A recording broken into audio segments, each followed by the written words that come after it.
Hello friends, welcome to my channel excellent coaching. आज शुरू करते हैं internet as a psychological space. तो यहाँ पे हम बात करेंगे एक स्पेस के बारे में, साइकोलॉजिकल स्पेस, यानी कि इंटरनेट में जो भी हमारे पास जगह होती है अपने साइकोलॉजिकल एक्सपीरियंसेस के लिए, related to psychology, related to your experience on the net, जिसको हम बोलते हैं साइबर स्पेस। ये टर्म हम लोग ऑलरेडी बहुत बार यूज़ कर चुके हैं। तो साइबर स्पेस क्या होता है? जैसे आप इंटरनेट पे जो भी काम कर रहे हो, आप उस पे अपनी ईमेल्स वगैरह भेजते हो, या उस पे जो सर्चिंग कर रहे हो, या जो इन्फॉर्मेशन उस पे अवेलेबल है, वो हम बोलते हैं कि वो एक स्पेस है जिसको बोला जाता है साइबर स्पेस। तो वो कंप्यूटर नेटवर्क से बना हुआ है। ऐसे ही अगर हम उसमें कुछ अपने साइकोलॉजी से रिलेटेड अगर हम कुछ करते हैं, तो वो हमारी साइकोलॉजिकल स्पेस भी एक साइबर स्पेस हो जाती है। तो जहाँ पे हम इंटरेक्ट करते हैं लोगों के साथ और बहुत सारी चीज़ें करते हैं। सो प्रोफेसर सुलर की एक बुक है, जिन्होंने इन्होंने जो इनकी ऑनलाइन बुक है जिसमें ये साइबर साइकोलॉजी के बारे में बात कर रहे हैं। He stresses on the fact that when we start Microsoft Windows on our computer, we basically open a window to another techno cultural realm. तो यहाँ पे ये बोल रहे हैं कि जैसे ही हम अपना कंप्यूटर स्टार्ट करते हैं, जैसे उसका ऑपरेटिंग सिस्टम स्टार्ट होता है, तो जब उसको आप ओपन करते हो तो वो एक तरीके की विंडो है, आपको दूसरे रेल्म में ले जाती है, यानी कि एक दूसरी रियलिटी में ले जाती है वो आपको। According to Professor Suller, one experiences the cyberspace as an extension of a mind and personality. ऐसे ही जब हम साइबर स्पेस की बात कर रहे हैं, तो वो हमारे ही माइंड और पर्सनालिटी की एक एक्सटेंशन है। क्यों? क्योंकि उस स्पेस में हम अपने ही इंटरेस्ट की चीज़ें देखते हैं, अपने ही इंटरेस्ट की बातें लिखते हैं, भेजते हैं, पढ़ते हैं। तो वो हमारी खुद की माइंड और पर्सनालिटी का एक्सटेंशन है, जहाँ पे हमारे इंटरेस्ट रिफ्लेक्ट होते हैं, हमारे टेस्ट, हमारी प्रेफरेंसेस और हमारा एटीट्यूड रिफ्लेक्ट होता है। आप जो भी सोशल मीडिया में डालते हो वो आपकी पर्सनालिटी रिफ्लेक्ट करती है। आप जो भी ट्वीट करते हो वो आपकी पर्सनालिटी रिफ्लेक्ट करता है। तो जो आप साइबर स्पेस में कर रहे हो वो आप ही का एक एक्सटेंशन है। Hence it is necessary to understand the cyber experience. इसीलिए ज़रूरी है कि उस चीज़ को आप अच्छे से समझो कि जो आप दूसरी रियलिटी में जाके जो भी आप कर रहे हो वो आप ही की एक्सटेंशन है। कोई उसको पढ़ के आप ही के बारे में उसी तरीके से जानेगा। अब इसमें कुछ साइकोलॉजिकल फीचर्स भी हैं जिसके बारे में हम अभी बात करेंगे, और वो भी प्रोफेसर सुलर के ही दिए हुए हैं। जैसे पहला फीचर ये कह रहे हैं कि रिड्यूस सेंसेशंस। जब हम इंटरनेट के थ्रू किसी से बात करते हैं तो हमारी सेंसेस रिड्यूस्ड हो जाती हैं एक तरीके से, मतलब हमें वो वर्बल और नॉन वर्बल कम्युनिकेशन क्यूज नहीं मिल पाते। जब आप डायरेक्टली किसी से बात करते हो, आप उसके फेसेस के एक्सप्रेशंस को देख के, बॉडी लैंग्वेज को देख के, वर्बल नॉन वर्बल दोनों क्यूज के साथ उसको समझने की कोशिश करते हो। लेकिन जब हम वीडियो कॉन्फ्रेंसिंग से बात करते हैं, या आजकल जैसे स्काइप ही है, या गूगल टॉक है, जो भी नए नए तरीके हैं ऑनलाइन फेस टू फेस बात करने के, उसमें आपके फेशियल एक्सप्रेशंस और बॉडी लैंग्वेज जैसी चीज़ें रिस्ट्रिक्ट हो जाती हैं, तो हमारी सेंसेस एक तरीके से उनका फंक्शन रिस्ट्रिक्ट हो जाता है। तो पहली चीज़ ये बोल रहा है रिड्यूस सेंसेशन। दूसरा बोलते हैं कि आइडेंटिटी फ्लेक्सिबिलिटी है बहुत ज़्यादा, क्योंकि फेस टू फेस कम्युनिकेशन तो है नहीं। आपको एक एनोनिमिटी मिल जाती है। ज़रूरी नहीं है कि आप अपना ओरिजिनल पिक्चर उसमें लगाओ, या आप अपनी ओरिजिनल फोटोग्राफ दिखाओ उसमें। आप बिना अपने आप को डिस्प्ले करे, बिना डिस्क्लोज करे, बिना शो करे अपने आप को, आप अपनी आइडेंटिटी को डिस्क्लोज किए बिना भी बात कर सकते हो किसी से। आप किसी के साथ रिलेशनशिप्स फॉर्म कर सकते हो, आप अपनी फेक प्रोफाइल्स भी बना सकते हो।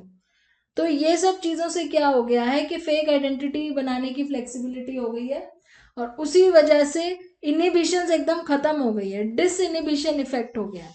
इनिबिशन क्या होती है? जब आप फेस टू फेस किसी से मिलते हो, आप बहुत सारी चीज़ें सोच के बोलते हो। आप हर चीज़ कुछ भी नहीं बोल देते हो, आप किसी के बारे में गलत बोलने से पहले सोचते हो। लेकिन इंटरनेट पे आप एनोनिमस हो, आप किसी के बारे में कितना भी नेगेटिव, इसलिए हम देखते हैं ना कि नेट पे कितने कमेंट्स कई बार बहुत नेगेटिव भी होते हैं, लोगों ने किसी के लिए बहुत खराब भी बोली, क्योंकि वहां पे वो एनोनिमस है, किसी को कुछ पता नहीं है किसने क्या बोला, वो चीज आ जाती है। Third is equalised status. Internet पे इगैलिटेरियन कल्चर है। इगैलिटेरियन कल्चर मतलब हम सबका इक्वल राइट है इंटरनेट पे। कोई कास्ट नहीं, कोई स्टेटस नहीं, कुछ नहीं है वहाँ पे। जो लोग इंटरनेट पे हैं, जो इंटरनेट पे कमेंट्स पोस्ट करते हैं, जो भी अपने व्यूज़ लिखते हैं, या जो भी लोग यूज़ कर रहे हैं उसको, वहाँ पे जो भी प्रेजेंट है इंटरनेट पे, वो उसके उसके पास इक्वल राइट्स हैं हर चीज़ के। इंटरनेट आपके राइट्स आपको कास्ट के बेस पे नहीं देता है। तो फ्लेक्सिबिलिटी है, चाहे वो आइडेंटिटी की या अपनी आवाज रखने की कोई फ्लेक्सिबिलिटी है, ये सब सबके लिए बराबर है, उसको बोलते हैं इगैलिटेरियन कल्चर। तो इसको इन्होंने नाम दिया हुआ है नेट डेमोक्रेसी। तो आपकी राइटिंग स्किल्स अगर बहुत अच्छी हैं तो आपके बहुत सारे फॉलोअर्स हो जाएंगे। आपके आइडियाज बहुत परsuasive हैं तो आपके बहुत सारे फॉलोअर। आपकी टेक्निकल एक्सपर्टीज है तो आप वहां पे एक तरीके से फर्स्ट रेट सिटीजन बन जाओगे। जैसे हैकर्स होते हैं, ब्लॉगर्स होते हैं, तो वहां पे ये सब चीजें काम करती हैं, आपके स्किल्स काम करते हैं, ना कि आपका कास्ट हो गया या आपका जेंडर हो गया, ये सब। तो इक्वलाइज स्टेटस है। चौथी चीज है ऑल्टर्ड परसेप्शन। ऑल्टर्ड परसेप्शंस क्या होती है? जैसे हमारी, जब हम मेडिटेशन करते हैं तो हम एक अलग ही कॉन्शियसनेस पे चले जाते हैं। सोते हैं तो एक हमारी अलग कॉन्शियसनेस हो जाती है, हिप्नोटिक स्टेट में अलग होती है। प्रोफेसर सुलर ये कह रहे हैं कि साइबर स्पेस भी एक तरीके से हमारी अलग ही एक कॉन्शियसनेस है। जैसे ऑल्टर्ड होती है ना स्टेट होती है, जैसे ड्रीम होता है, वैसे ये भी एक स्टेट ऑफ कॉन्शियसनेस है। इसको इन्होंने नाम दिया हुआ है fifth state of consciousness. Fifth state of consciousness बोलते हैं। सो मल्टीमीडिया और 3D एनिमेशंस हैं जिसमें लॉज ऑफ ग्रेविटी है, फिजिक्स के लॉज, ये सब चीज़ें काम नहीं करती हैं। एक इमेजिनरी वर्ल्ड बना रखा है बिल्कुल ही। जब हम गेम्स खेलते हैं इंटरनेट पे वर्चुअल रियलिटी का यूज़ करके, तो वहाँ पे बिल्कुल ही हमारी डिफरेंट ही एक कॉन्शियसनेस काम करती है। ऑल्टर्ड परसेप्शन जिसे ये बोलते हैं। फिफ्थ है टेम्पोरल फ्लेक्सिबिलिटी। टेम्पोरल मतलब टाइम। टाइम से रिलेटेड कितनी ज़्यादा फ्लेक्सिबिलिटी होती है। जैसे हमने वो पढ़ा था ना, सिंक्रोनस और एसिंक्रोनस कम्युनिकेशन। क्या आपके पास चॉइस होती है? आप लाइव आ सकते हो, आप सेम टाइम रिप्लाई कर सकते हो, आप चैट कर सकते हो, या आप बाद में रिप्लाई कर सकते हो।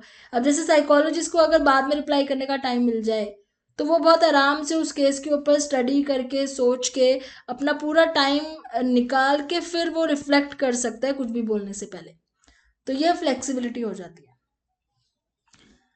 अब इसके आगे हम बात करेंगे एंटरप्रेन्योरशिप थ्रू ई कॉमर्स की, कि ई कॉमर्स में एंटरप्रेन्योरशिप का क्या एडवांटेज है। एंटरप्रेन्योरशिप के बारे में पहले पढ़ चुके हैं कि जब हम कुछ अपना नया शुरू करते हैं, कोई बिजनेस हो जिससे हमारी कम्युनिटी, सोसाइटी का नीड पूरा हो, चाहे वो सोशल एंटरप्रेन्योरशिप हो या कमर्शियल हो, कुछ हम अपना नया कर रहे हैं अपने स्किल्स का यूज़ करके। ठीक है। इंटरनेट के आने से क्या हो गया, हमें थोड़ा सा आसान भी हो गया है, क्योंकि हम ज़्यादा लोगों तक पहुंचा सकते हैं अपनी चीज़ें। ऑनलाइन शॉपिंग वगैरह जैसे होती है, या ऑनलाइन सर्विसेज होती हैं, जैसे अर्बन क्लैब का एग्जांपल आप ले लो। और भी है बहुत सारे ऑनलाइन सर्विसेज। तो आप जो है ना, कस्टमर को इजीली, अपने कंज्यूमर को बहुत रीच कर सकते हो, ह्यूज कंज्यूमर बेस को, कहीं पे भी हो। जोग्राफिकल बैरियर्स तो ख़त्म ही हो गए हैं, आपके आसपास हो या आपसे दूर हो। लेकिन उसमें रिस्क क्या इन्वॉल्व है? उसमें हमें बेसिक साइकोलॉजिकल प्रोसेसेस कंज्यूमर के स्टडी करने बहुत ज़रूरी हैं, जहाँ पे अगेन साइकोलॉजिस्ट की ज़रूरत पड़ती है, कि कंज्यूमर क्या चाहता है, किस तरीके से सोचता है, कितना वो यूज़ कर पाता है इंटरनेट को। अब जैसे एग्जांपल दे रहे हैं कि कस्टमर को अगर कोई शॉपिंग करनी है आईपॉड की, वो वहाँ पे खोलेगा इंटरनेट पे, अपना जो भी ढूंढेगा कि यार कौन सा आईपॉड खरीदूं या फ़ोन है या जो भी है, तो मैं किस तरीके से अपना प्रोडक्ट इंटरनेट पे बेचूं कि वो मेरा ही प्रोडक्ट खरीदे बाकी सब में चॉइसेस में से।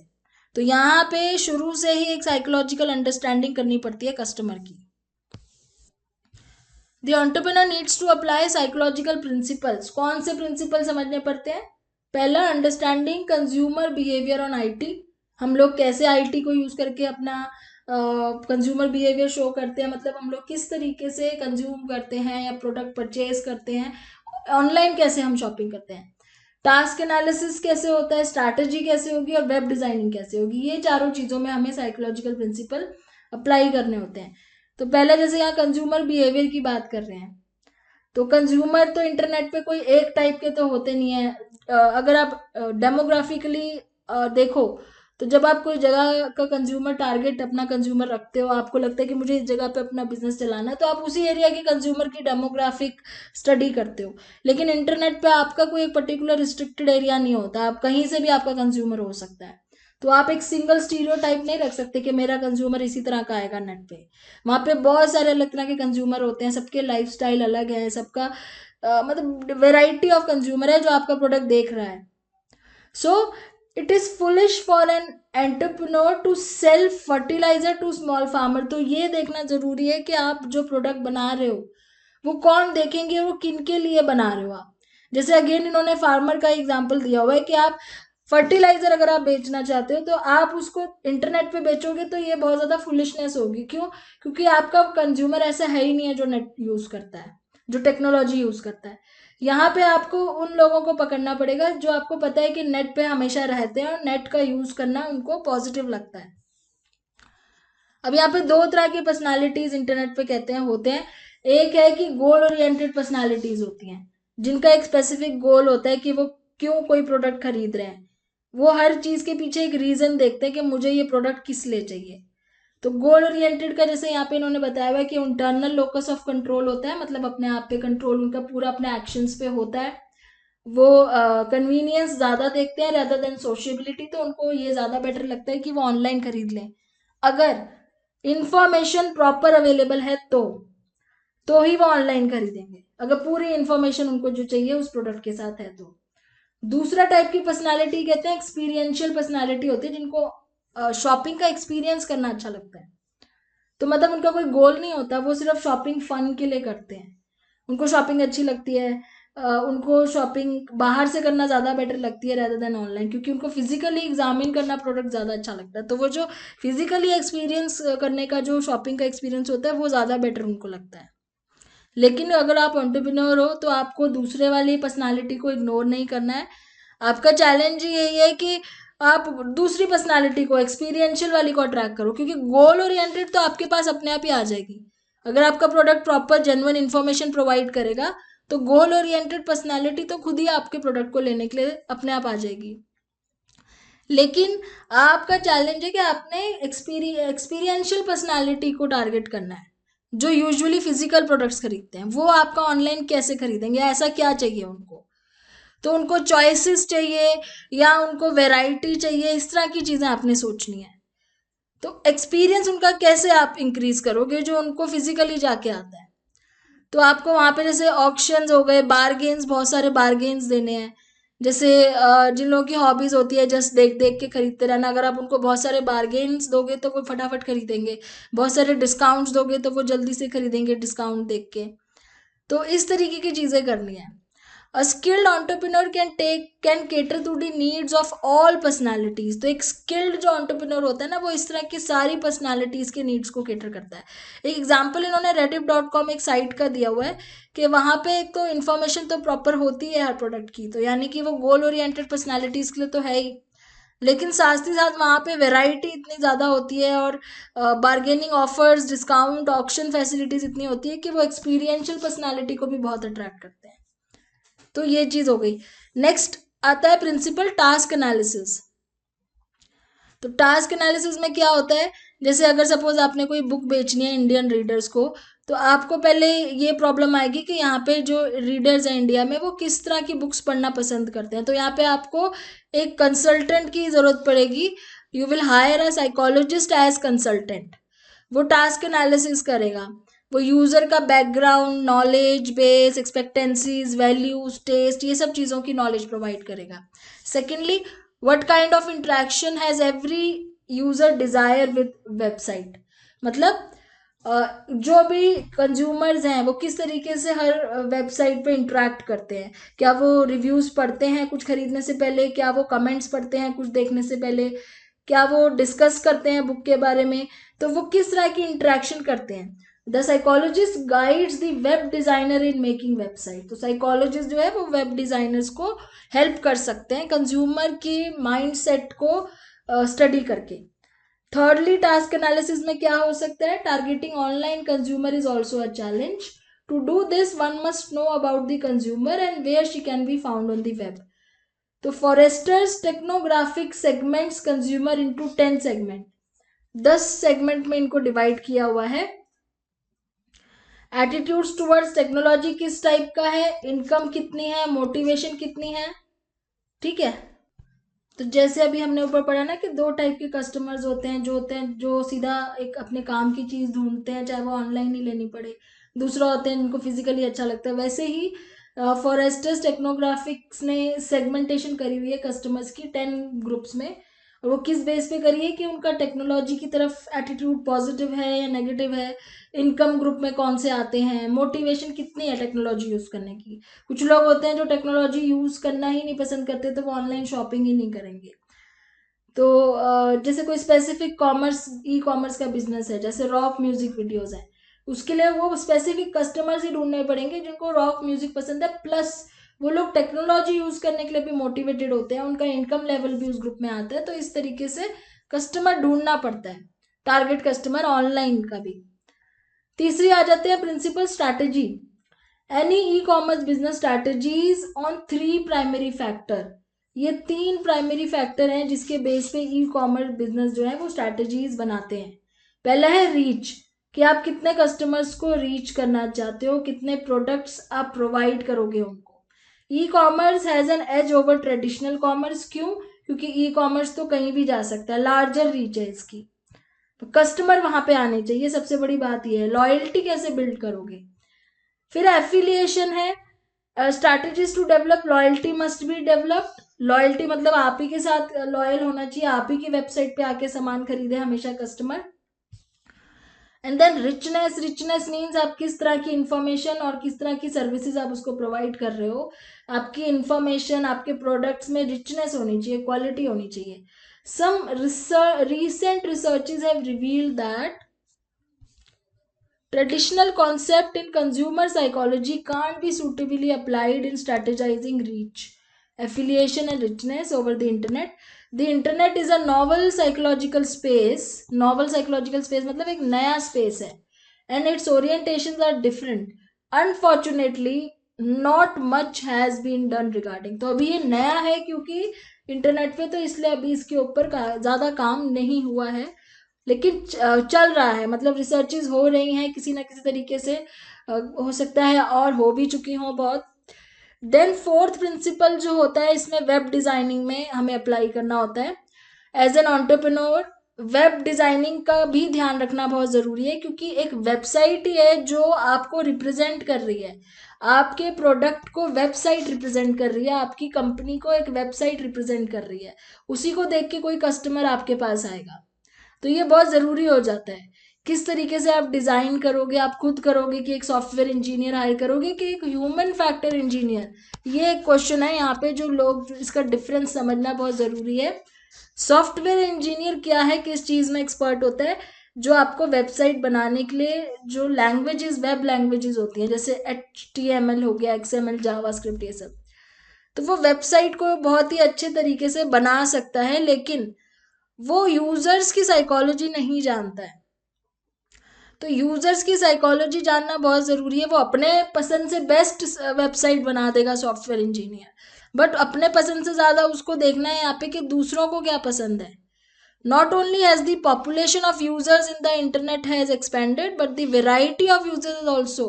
अब यहाँ पे पॉपुलेशन बढ़ती जा रही है धीरे धीरे जो इंटरनेट यूज करते हैं आजकल, और उसमें भी बहुत सारी वेराइटी ऑफ पॉपुलेशन है। कोई भी यूज कर, ऐसा नहीं सिर्फ यूथ ही है, हर कोई यूज करने के लिए आजकल आगे आ जाता है, कोई भी डरता नहीं है टेक्नोलॉजी यूज करने के लिए। तो software engineer is not aware of these individual differences. Individual differences सिर्फ एक साइकोलॉजिस्ट ही समझ सकता है, उसमें सॉफ्टवेयर इंजीनियर क्योंकि ह्यूमंस के ऊपर काम नहीं कर रहा है। So, a system designed without consideration of the user will not be successful. इस तरह का सिस्टम आप बना दो कि यूजर उसको यूज ना कर पाए, समझ ना पाए, तो वो काम नहीं करेगा। For instance, a website for university professor can afford to be a complex. However, a blog for average housewife has to be user friendly. अब सेम वेबसाइट है, आप ये सोच के बना रहे हो कि वो एक यूनिवर्सिटी प्रोफेसर के लिए ही सिर्फ बना रहे हो, उसका थोड़ा सा कॉम्प्लेक्सिटी ज़्यादा हो सकती है। लेकिन अगर आप चाहते हो कि एक एवरेज हाउसवाइफ भी उसको यूज़ कर सके, तो आपको उसको बहुत ईजी बनाना पड़ेगा। तो need for human factor engineering यहाँ पे आ जाती है। और ये कॉन्ट्राडिक्टरी नहीं है। एक चीज ये बहुत इंपॉर्टेंट बता रहे हैं कि ऐसा नहीं है कि ये दोनों एक दूसरे के कॉन्ट्राडिक्टरी हैं, मतलब वो काम कर सकता है तो वो उसके साथ नहीं कर सकता। ये कॉम्प्लीमेंट्री हैं, ये एक दूसरे के साथ काम कर सकते हैं। HFEs have conducted considerable research to apply psychological knowledge to different aspects of web designing. Research has been conducted to identify problems associated with website navigation, search effectiveness on Google and other search engines browser compatibility. तो किस तरह कैसी कैसी researches हो रही हैं आजकल, जैसे कि हमें कोई वेबसाइट नेविगेट करनी हो तो हमें किस तरह की प्रॉब्लम आती है, सर्च कितनी इफेक्टिवली हो जाता है। अब जैसे आजकल के टाइम पे अगर हम सर्च इंजन की बात करें तो हम सीधा गूगल की बात क्यों करते हैं, उन्होंने ऐसा किया, उसने अप्लाई किया कि हमें कुछ भी सर्च करना हो तो हम गूगल पे ही जाते हैं। लिंच जैसे एक सॉफ्टवेयर है एंड हिज कोलीग्स, अच्छा यहाँ पे लिंच ये उसकी बात कर रहे हैं, एक साइकोलॉजिस्ट की बात कर रहे हैं, have found that site quality, trust and positive effect are critical, कि साइट की क्वालिटी, उसके ऊपर ट्रस्ट, जो इन्फॉर्मेशन उस साइट में आ रही है वो सिक्योर है और वो जेन्युइन है और उसका एक पॉजिटिव इफेक्ट आना चाहिए यूजर के ऊपर। तो ये स्टेप्स हैं वो जो फॉलो करते हैं डिजाइन करने के लिए। साइकोग्राफी क्या है? साइकोग्राफी जैसे डेमोग्राफिक इंफॉर्मेशन होती है जिसमें हमें ये पता चलता है कंज्यूमर की एज कितनी है, ऑक्यूपेशन क्या है, फिजिकल इंफॉर्मेशन, ऐसे ही साइकोग्राफिक उसकी साइकोलॉजिकल इंफॉर्मेशन होती है। तो पहले साइकोग्राफिक्स चाहिए हमें, इंफॉर्मेशन चाहिए अपने कंज्यूमर्स की। User characteristics and preferences study, उनकी क्या करेक्टरिस्टिक्स है, उनको क्या प्रेफरेंस है उनकी, ये पढ़ना जरूरी है हमें यूजर की। कंपैटिबल वेब डिजाइन, उसी से रिलेटेड वेब डिजाइनिंग करनी है एंड इंफॉर्मेशन को ऑर्गेनाइज करना है, ये स्टेप्स हैं। Suppose you want to make an art website, psychographic help you to know the users characteristic and preferences. तो आप साइकोग्राफिक्स डेटा कलेक्ट करोगे, डेटा कलेक्शन में आपका मेन काम होगा कि आपने डेमोग्राफिक यहाँ इतना जरूरी नहीं है क्योंकि आपको यहाँ पे जोग्राफिकल एरिया से फर्क नहीं पड़ता इंटरनेट पे। साइकोग्राफिक जरूरी है क्योंकि आपको कंज्यूमर की प्रेफरेंसेस पता होनी चाहिए, उसके करेक्टरिस्टिक्स पता होने चाहिए, तभी आप अपनी वेबसाइट डिजाइन करोगे। उनको जो पसंद है उससे रिलेटेड आप उसमें डालोगे, आर्ट लवर्स का जो टेस्ट है, उस आपको जो इंफॉर्मेशन में मिला है अपने डेटा में। Then you organize information so that user doesn't experience information overload. Information इस तरीके से डालनी चाहिए कि ओवरलोडेड भी ना लगे, मतलब वो इतना ज्यादा उसमें लिखा हुआ है कि यूजर को पढ़ने का मन नहीं कर रहा, और इतना कम भी ना हो कि उसको इनकम्प्लीट लग रही है, वो इजीली उसको नेविगेट कर सके, इजीली इंफॉर्मेशन एक्सेस कर सके। अब आता है मल्टी लेवल मार्केटिंग। तो मार्केटिंग मतलब जैसे ट्रेडिशनल मार्केटिंग में क्या है कि हमें कंज्यूमर्स को स्टडी करना है और उसके अकॉर्डिंग चीज़ें बेचनी है। ये जो ऑनलाइन मार्केटिंग है ये थोड़ा मल्टी लेवल मार्केटिंग, मतलब मल्टी लेवल पे होती है, इसलिए इसको बोलते हैं एफिलिएट मार्केटिंग। इसमें अब ये क्या बात कर रहे हैं कि जैसे अब गूगल एडसेंस एक है एफिलिएट मार्केटर है, वो लीडिंग एफिलिएट मार्केटर, मतलब अगर आपको कोई ऐड दिखानी है तो उसमें गूगल एडसेंस जो है एक मार्केटर की तरह आपके चैनल पे वो ऐड शो करता है। So an e commerce business owners first objective is to get visitors to his website. तो पहले तो ये है कि आपकी वेबसाइट पे विजिटर्स आने चाहिए, और वो कैसे आता है, जैसे मान लो वो कोई और वेबसाइट देख रहा है और उस पर गूगल एडसेंस के थ्रू आपकी ऐड जा रही है, तो वो आपकी ऐड को क्लिक करेगा और आपकी वेबसाइट पे आ जाएगा। तो ऐसे बहुत सारी ऐसी वेबसाइट्स हैं, ठीक है। So the owner wants to market the products and services posted on his website. To do this he gives, इन्होंने एग्जाम्पल के तौर पे लिया है कि मान लो वो एक ऐड के लिए गूगल एडसेंस को 10 रुपये देता है, this is AdSense. So to do this he gives ₹10 to Google AdSense पर विजिटर, मतलब एक विजिटर अगर उस पर क्लिक करेगा, उसकी वेबसाइट पे आता है एक भी विजिटर वो ऐड देख के, तो वो आप उसको जिसकी वो वेबसाइट है वो गूगल एडसेंस को पैसे देता है उसके। He can't directly market his product to end users as these are many and located at different placed geographically। तो आपके प्रोडक्ट्स की अब एक जगह पे कहीं पे अगर आप नहीं कर सकते हो मार्केटिंग, तो आप ये एडसेंस के थ्रू अलग अलग वेबसाइट्स पे अपनी एड्स देके करवा सकते हो। Google AdSense makes an advertisement banner of the product, वो आपके प्रोडक्ट का बैनर बना देंगे।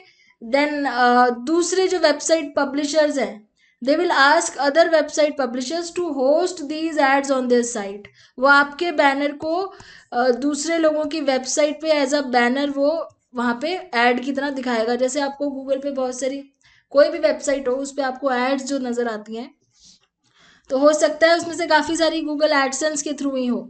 सो any visitor to the blogger sees the ad. तो आपने कोई वेबसाइट खोली और आपको उसमें जो ऐड नज़र आ रही है, हो सकता है आपकी कोई इंटरेस्ट की ऐड हो, आप उसको क्लिक करोगे और उसकी वेबसाइट पे पहुंच जाओगे। तो इस तरीके से आप अपनी वेबसाइट पे डायरेक्टली कस्टमर ला सकते हो। So for the click the blogger is paid ₹7। तो उसको भी क्लिक के पैसे मिलेंगे जिसकी वेबसाइट के थ्रू आप जा रहे हो, और एडसेंस जो है अपना कमीशन भी रखेगी। तो इन्होंने ₹10 को ही डिवाइड करके बता दिया है कि जो ब्लॉगर है जिसकी वेबसाइट पे वो ऐड दे रहा है उसको मान लो ₹7 दे दिए और एडसेंस ने ₹3 रख लिए। तो इस तरीके से ये काम करता है। तो ई कॉमर्स ओनर फिर किससे बात करेगा? वो एफिलिएट मार्केटर से, जैसे एडसेंस इन्होंने बताया गूगल का। वो एक पब्लिशर से बात करेगा, वेब पब्लिशर से, जिसके ऊपर वो आपकी इस वाले की ऐड दिखाएगा, यहाँ पे ऐड बना के दिखाएगा। और ऐसे ही विजिटर उसकी ऐड को देख के उसकी वेबसाइट पे जाएंगे। Multi level marketing involves many challenges regarding consumer behavior, though of a different kind. The concern of an affiliate publisher, जो ब्लॉगर है जिसकी वेबसाइट पे ऐड आ रही है, उसका क्या कंसर्न है कि मैं वो एडवर्टीजमेंट कहाँ पे रखूँ। So where should I put an advertisement on my website so as to induce my visitor to click on it, visit the link. उसको क्या फायदा है, क्योंकि उसको भी तो पैसे मिल रहे हैं, तो वो कहाँ पे अपनी वेबसाइट पे वो ऐड दिखाए कि उसको भी पैसे मिले। And the affiliate marketer is concern, अब गूगल एडसेंस है जैसे, उसका क्या कंसर्न होगा कि मैं कैसे डिजाइन करूं कि विजिटर उसको क्लिक करें, कि मैं उस पर इंफॉर्मेशन दिखाऊं या उस पर इमेजेस दिखाऊं, उसका साइज कितना रखूं। Many cyber psychologist have conducted research on the above issues. The concern of an affiliate publisher is to increase the click through rate. तो जो एफिलिएट पब्लिशर है जिसकी वेबसाइट पे वो एड पब्लिश हो रही है, उसका कंसर्न है कि लोग उस पर ज़्यादा से ज़्यादा क्लिक करें, क्लिक थ्रू रेट होता है जो, ठीक है। और the visitor who click on the advertisement and the total number of visitor to the publisher site, और जो ज़्यादा से ज़्यादा लोग जो हैं वो ऐड को क्लिक करके उसकी साइट पे जाएं। Okay. Cargonkar and his colleagues recommended from their research that factors such as attention people pay to the web advertisement and frequency of the click depends on the web's user belief, attitude, and demographic factors. Eye tracking experiments have demonstrated that internet users tend to avoid seeing ads when they become more experienced with the internet. तो ये चीज़ तो आप लोग भी feel करते होंगे कि generally हम एड्स को अवॉइड ही कर देते हैं, हम देखते ही नहीं है। तो फिर ये कितना मुश्किल होता होगा इन लोगों के लिए कि वो कस्टमर्स को अट्रैक्ट करें उस पर क्लिक करने के लिए। तो वो ऐड ऐसी जगह पे प्लेस होनी चाहिए कि हमें सीधा पहले ऐड ही नजर आए, या उसका डिजाइन इतना अट्रैक्टिव होना चाहिए कि हम उसको खोल के देखें। तो ये बहुत चैलेंजिंग हो जाता है। The affiliate marketer is concern primarily with form factors, form of the advertisement, advertisement किस तरह की दिखनी चाहिए, the size, the animation, image, मतलब जो भी उसमें ऐड में लग रहा है, इमेज है, टेक्स्ट है, बैकग्राउंड कलर है, तो फ्लैशी नहीं होना चाहिए, एनिमेटेड नहीं होना चाहिए, क्योंकि एनिमेटेड एड्स वगैरह से कस्टमर बहुत इरिटेटेड होते हैं। The e commerce entrepreneur is also help by psychological research in many ways. While the seller has outsourced a part of the marketing to the affiliate marketer, for long-term benefits he has to build a brand image. अब जैसे शुरू शुरू में तो ठीक है, आप AdSense की हेल्प लेके अपनी ऐड करवा लो ताकि लोग आपके साइट पे आ जाएं, लेकिन आपको अपनी खुद की ब्रांड इमेज बनानी बहुत ज़रूरी है, तभी वो दोबारा आएंगे, वरना दूसरी बार तो कोई आएगा ही नहीं। एक बार आ भी गया तो दूसरी बार नहीं आएगा। So brand image के लिए he has to use a communication strategy that increase brand recall and attitudes toward the brand. Even if a customer doesn't click on the ad, if the ad is successful in affecting cognitive and emotional modalities of the customer psyche, the customer may later visit the website herself. मतलब अगर मान लो उस time उसने वो add नहीं भी खोल के देखी, लेकिन उसमें कुछ ऐसा था जो उसको पसंद आया था, हो सकता है वो बाद में भी आपकी वेबसाइट पे आ जाए। तो मेन कंसर्न ये नहीं है कि वेबसाइट को क्लिक करके खोल के या उसकी ऐड को खोल के आपकी वेबसाइट पे आए, मेन कंसर्न ये है कि वो आपकी जो प्रोडक्ट है उसके बारे में क्या सोच रहा है. For example, a few days back I से एन इंटरेस्टिंग एडवर्टीजमेंट. अच्छा, आई सॉ होगा ये. I saw an interesting advertisement on www.simplymarry.com. It had an interesting punchline about conducting swamvara for the metropolitan bachelors. I, being busy in another work, couldn't click on it and check the site, but later I myself went to the site. This change in my behavior was because of the persuasive nature of the ad. तो ये example इन्होंने दिया हुआ है कि जैसे ये किसी वेबसाइट पे इन्होंने ऐड देखी जहाँ पे बहुत ही इंटरेस्टिंग सी कोई पंच लाइन लिखी हुई थी कि कैसे मेट्रोपॉलिटन बैचलर्स का स्वयंवर कर सकते हैं.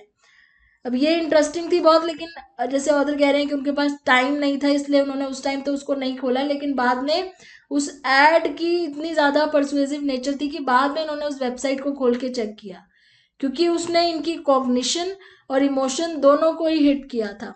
तो इस तरीके से होनी चाहिए advertisement. So psychologist are also employed to understand ad effectiveness. तो इस चीज़ में भी आप साइकोलॉजिस्ट की हेल्प ले सकते हो, क्योंकि कॉग्निटिव, अफेक्टिव